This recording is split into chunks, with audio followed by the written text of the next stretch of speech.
ini aku mau bikin video masak di kamar chat. Enggak.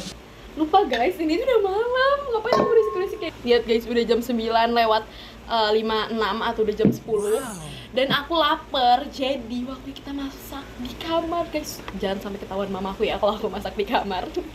Oke, kali ini aku mau masak makanan yang sempet viral kemarin. Walaupun ini udah kayak lama banget viralnya, tapi aku masih suka banget sama resep ini. Jadi kita makan lemonilo kasih susu. Oke, jadi di sini aku mau masak pakai magicom.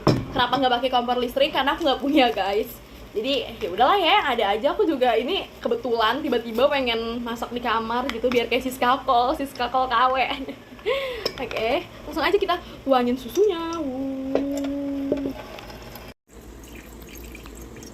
Kita buka dulu. Terus kita masukin. Jujur siapa yang kayak aku kalau masak itu suka banget di magicom guys.